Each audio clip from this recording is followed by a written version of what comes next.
가지 질문을 드리면서 설교를 시작하였으면 좋겠습니다. 사랑하는 성도 여러분, 여러분은 가정의 형편 때문에 아니면 어떤 문제 때문에 죽고 싶다라고 생각해 보신 적이 있으십니까? 죽고 싶다는 생각은 안 했지만 모든 것을 포기하고 도망치고 싶다라고 생각해 보신 적이 있으십니까? 오늘 본문의 주인공인 욥은 아주 끔찍한 고통의 상황 속에 있었습니다. 하루아침에 자신의 사랑하는 자녀들이 모두 죽게 되었고요, 자신의 모든 재산을 다 잃어버리게 되었습니다. 거기에서 끝나는 것이 아니라 자신의 건강마저 잃어버리게 됩니다. 그때 욥의 반응은 어떠했을까요? 욥은 자신이 겪고 있는 고통이 너무 끔찍한 고통이었기 때문에 모든 것을 포기하고 죽고 싶어 합니다. 3장 20절부터 23절의 말씀을 보면 욥은 이렇게 말을 하고 있는데요, 우리 함께 새번역 성경으로 이 말씀을 함께 읽어보았으면 좋겠습니다. 새번역 성경 우리 앞에 있는 화면을 참고하셔서 우리 함께 읽어보도록 하겠습니다. 함께 읽겠습니다. 어찌하여 하나님은 고난당하는 자들을 태어나게 하셔서 빛을 보게 하시고 이렇게 쓰디쓴 인생을 살아가는 자들에게 생명을 주시는가? 이런 사람들은 죽기를 기다려도 죽음이 찾아와 주지 않는다. 그들은 보물을 찾기보다는 죽기를 더 바라다가 무덤이라도 찾으면 기뻐서 어쩔 줄 모르는데 어찌하여 하나님은 길 잃은 사람을 붙잡아 놓으시고 사방으로 그 길을 막으시는가? 아멘. 욥은 자신이 처한 상황 때문에 굉장히 고통스러워합니다. 그리고 그 고통으로 말미암아 욥은 모든 것을 포기하고 죽고 싶어합니다. 하지만 욥의 행동을 보면은 끔찍한 고통 때문에 목숨까지 포기하고 싶지만 그때 욥은 죽음을 선택하지 않았습니다. 오히려 욥은 하나님을 향해 분노하고 있는데요, 욥기 3장 1절부터 13절의 말씀을 제가 읽어드리도록 하겠습니다. 드디어 욥이 말문을 열고 자기 생일을 저주하면서 울부짖었다. 내가 태어나던 날이 차라리 사라져버렸더라면, 남자아이를 배웠다고 좋아하던 그 밤도 망해버렸더라면, 그 날이 어둠에 덮여서 높은 곳에 계신 하나님께서도 그 날을 기억하지 못하셨더라면, 아예 그 날이 밝지도 않았더라면, 어둠과 사망의 그늘이 그 날을 제 것이라 하여 검은 구름이 그 날을 덮었더라면, 낮을 어둠으로 덮어서 그 날을 공포 속에 몰아넣었더라면, 그 밤도 흑암에 사로잡혔더라면, 그 밤이 아예 날수와 달수에도 들지 않았더라면, 그 밤이 아무도 잉태하지 못하는 밤이었더라면, 아무도 기쁨의 소리를 낼 수 없는 밤이었더라면, 주문을 외워서 바다를 저주하는 자들이, 리와 야단도 길들일 수 있는 마력을 가진 자들이 그날을 저주하였더라면, 그 밤에는 새벽별들도 빛을 잃어서 날이 밝기를 기다려도 밝지를 않고 동트는 것도 볼 수 없었더라면 좋았을 것을. 어머니의 태가 열리지 않아 내가 태어나지 않았어야 하는 건데, 그래서 이 고난을 겪지 않았어야 하는 건데, 어찌하여 내가 모태에서 죽지 아니했던가? 어찌하여 어머니의 배에서 나오는 그 순간에 숨이 끊어지지 않았던가? 어찌하여 나를 무릎으로 받았으며 어찌하여 어머니가 나를 품에 안고 젖을 물렸던가? 그렇게만 하지 않았더라도 지금쯤은 내가 편히 누워서 잠들고 쉬고 있을 텐데. 간단하게 얘기하면은 욥은 이렇게 이야기하는 겁니다. 내가 태어나지 말았어야 했는데, 내가 어머니의 젖을 빨지 않고 그냥 죽어버렸어야 했는데 라고 말을 하고 있는 것이죠. 하지만 사실 이 말씀은 하나님을 향한 욥의 분노가 폭발하고 있는 장면입니다. 우리 4절 말씀을 보면은 이렇게 이야기를 하고 있는데요, 우리 4절 말씀 함께 읽어보도록 하겠습니다. 함께 읽겠습니다. 시작. 그날이 어둠에 덮여서 높은 곳에 계신 하나님께서도 그날을 기억하지 못하셨더라면 아예 그날이 밝지도 않았더라면. 네. 히브리어로 보면 욥은 빛이 밝지 않았더라면 이라고 말을 하고 있습니다. 창세기 1장의 말씀을 보면은 하나님께서는 천지를 창조하실 때 빛이 있으라 라고 말씀을 하셨는데 욥은 그 빛이 없었더라면 이라고 말을 하고 있는 것이죠. 이 말이 무슨 말입니까? 욥은 이렇게 말을 하고 있는 것입니다. 하나님, 당신은 왜 빛을 만드셨습니까? 이 빛을 만들지 말았어야 하죠. 당신이 빛을 만들어서 제가 지금 이렇게 끔찍하게 고통스러운 거잖아요 라고 하나님께 화를 내고 있는 것입니다. 6절 말씀도 마찬가지입니다. 그 밤도 흑암에 사로잡혔더라면, 그 밤이 아예 날수와 달수에도 들지 않았더라면 이라고 욥은 말하고 있는데요, 하나님께서는 해와 달을 만드셔서 날과 달을 만드셨습니다. 하지만 욥은 말하고 있는 거죠. 그 모든 것들이 없었더라면 내가 이렇게 고통스럽지 않았을 텐데 왜 당신은 해와 달을 창조하셔서 나를 이렇게 힘들게 하냐고요. 10절 역시 마찬가지입니다. 어머니의 태가 열리지 않아 내가 태어나지 않았어야 하는데 그래서 이 고난을 겪지 않아야 하는 건데 라고 욥을 말하는데요, 이렇게 말을 하는 것이죠. 왜 당신은 아담과 하와를 만들어서 나를 태어나게 하셨습니까? 당신이 사람을 만들지 않았더라면 나도 지금 이 땅에 없었을 텐데요, 나도 지금 이 끔찍한 고통을 겪지 않아도 되었을 텐데요 라고 화를 내고 있는 것이죠. 13절의 말씀을 보면 욥은 또 이렇게 말을 합니다. 그렇게만 하지 않았더라도 지금쯤 내가 편히 누워서 잠들어 쉬고 있을 텐데. 하나님께서는 이 땅을 창조하시고 온 우주 만물을 창조하시고 마지막 7번째 날에 안식하셨습니다. 그리고 하나님은 우리 역시 안식하라고 하셨죠. 그러나 욥은 이렇게 말을 하는 것입니다. 당신이 이 모든 것을 만들었기 때문에 나는 안식하지 못하고 있다고요. 보세요. 욥은 하나님께 분노하고 있습니다. 하나님, 도대체 당신은 왜 이 땅을 창조하셨습니까? 왜 나를 태어나게 하셔서 나를 이렇게 고통스럽게 하십니까? 라고 하나님께 화를 내고 있는 것이죠. 그리고 7장 1절의 말씀을 보면은 욥의 분노는 더욱 극에 달하고 있는데요, 우리 7장 1절 말씀도 우리 앞에 있는 화면을 보시고 함께 읽어보도록 하겠습니다. 함께 읽겠습니다. 시작. 인생이 땅 위에서 산다는 것이 고된 종살이와 다른 것이 무엇이냐? 그의 평생이 품꾼의 나날과 같지 않느냐. 욥은 이렇게 말을 하고 있는 것입니다. 하나님, 당신이 이 땅을 창조하시고 사람을 만드신 것은 우리에게 고통을 주기 위해서입니다. 사람이 삶을 사는 것은 고된 종살이와 다를 게 없군요. 당신은 나를 괴롭게 하기 위해서 나를 창조한 것입니다. 이렇게 말을 하고 있는 것입니다.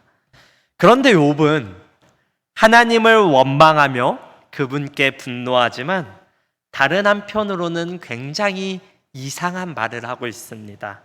욥기 6장 8절에서 10절 말씀인데요, 우리 욥기 6장 8절에서 10절 말씀도 우리 새번역 성경으로 앞에 있는 화면을 보시고 읽어보았으면 좋겠습니다. 함께 읽겠습니다. 누가 내 소망을 이루어 줄까? 하나님이 내 소원을 이루어 주신다면, 하나님이 나를 부수시고 손을 들어 나를 깨뜨려 주시면 그것이 오히려 내게 위로가 되고, 이렇게 무자비한 고통 속에서도 그것이 오히려 내게 기쁨이 될 것이다. 나는 거룩하신 분의 말씀을 거역하지 않았다. 아멘. 욥은 지금 하나님을 향해서 하나님, 날 좀 죽여주세요. 당신은 나를 괴롭히기 위해서 만들었습니다. 제발 나를 이 고통에서 그냥 죽여주세요 라고 말을 하고 있습니다. 하지만 욥은 죽여달라고 말만 할 뿐이지 스스로 죽음을 선택하지 않았습니다. 그 이유가 바로 10절에 나오고 있는데요, 10절의 말씀을 보면 이렇게 이야기를 합니다. 욥은 자신의 삶의 주권이 하나님께 있다는 것을 분명히 알고 있었던 것이죠. 그렇기 때문에 그는 자신의 그 끔찍한 고통스러운 상황 가운데 있지만 그럼에도 불구하고 욥은 하나님을 의존하고 있는 것입니다. 내가 죽을 것 같은 상황이지만 그 상황 역시 하나님께서 내게 허락하신 상황이기 때문에 믿음을 잃지 않고 하나님의 주권을 인정하고 있는 것이죠. 우리는 이러한 욥의 모습을 통하여서 고통스러운 상황 가운데 모든 것을 포기하고 내 삶을 끝내고 싶다, 모든 것을 포기하고 도망치고 싶다라는 생각이 들 때 어떻게 해야 하는지를 생각해 볼 수 있습니다. 욥은 한편으로는 하나님의 주권을 인정하였습니다. 그리고 하나님께 자신의 모든 것을 맡겨드렸습니다. 내가 비록 너무 고통스러워서 모든 것을 포기하고 싶지만 나를 지으신 분이 하나님이시기 때문에 내 삶은 하나님의 것이라고 생각했습니다. 그리고 욥은 내 삶이 하나님의 것이라고 인정하지만 당신이 나의 주인이라는 것을 고백하고 있지만 다른 한편으로 욥은 하나님께 화를 내며 그분께 항변합니다. 욥기 13장 15절의 말씀을 함께 읽어보도록 할까요? 우리 욥기 13장 15절 말씀 함께 읽어보도록 하겠습니다. 하나님이 나를 죽이려고 하셔도 나로서는 잃을 것이 없다. 그러나 내 사정만은 그분께 아뢰겠다. 아멘. 이 말이 개역개정 성경이나 새번역 성경으로 봐도 조금 이해가 되지 않는데요, 영어 성경을 직접 번역해 보면은 이렇게 번역해 볼 수 있습니다.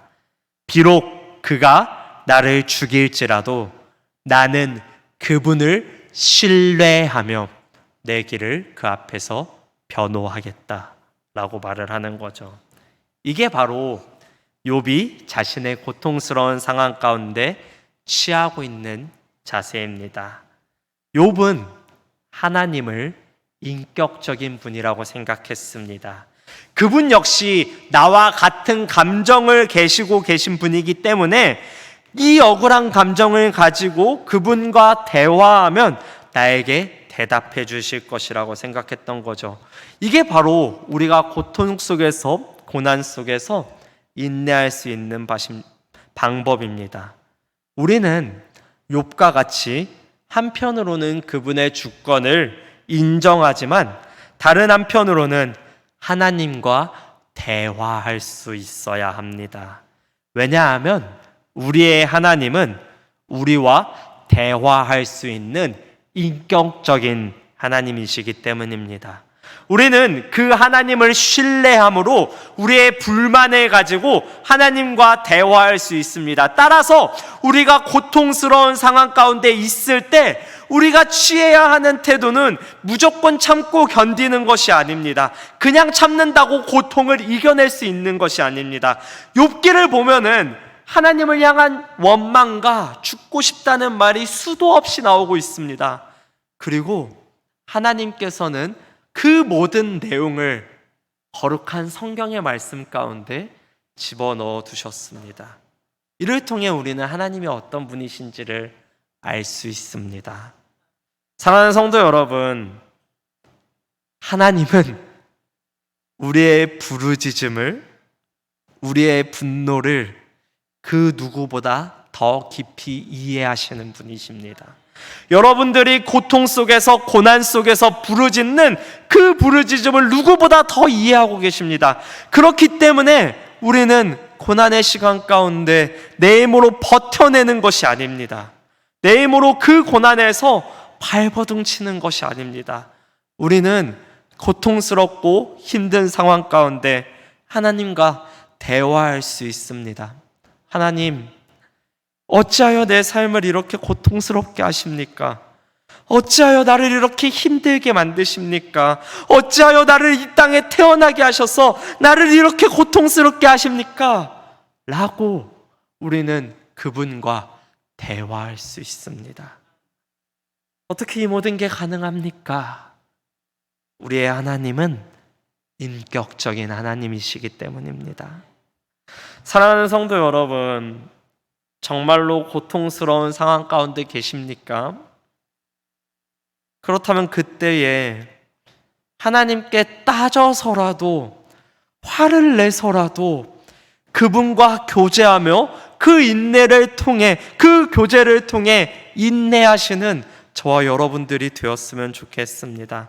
여러분들이 하나님과 대화를 하면서 하나님을 찾을 때에 하나님께서는 반드시 여러분들의 기도를 들으십니다.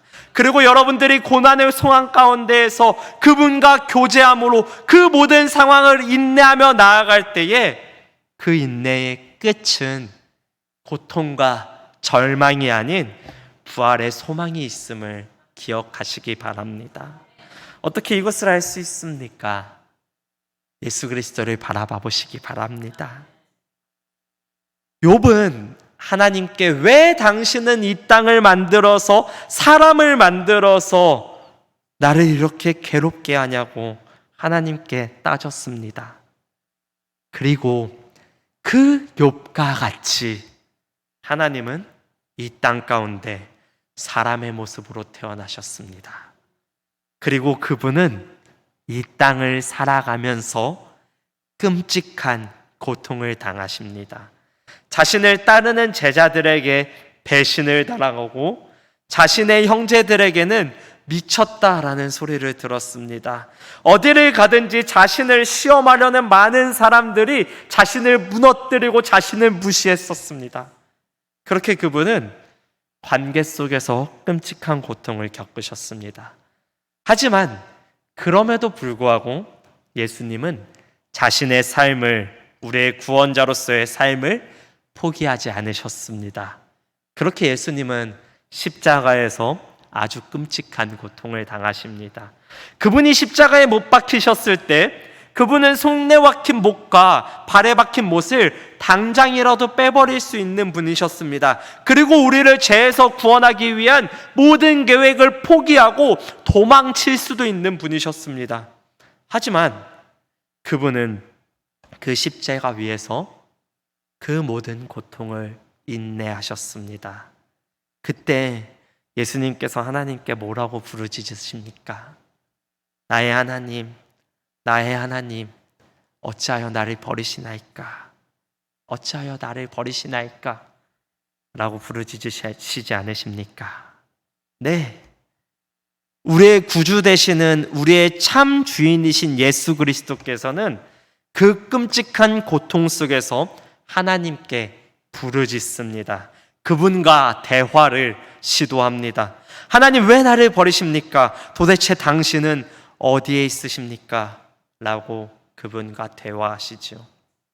그리고 예수님께서 십자가의 고통 앞에 부르짖었을 때에 하나님은 예수님을 구원해 주지 않으셨습니다. 그렇게 예수님은 죽음의 자리까지 나아가게 되었죠. 하지만 예수님의 고통의 끝은 죽음이 아니었습니다. 그 죽음 이후에는 부활이 있었습니다.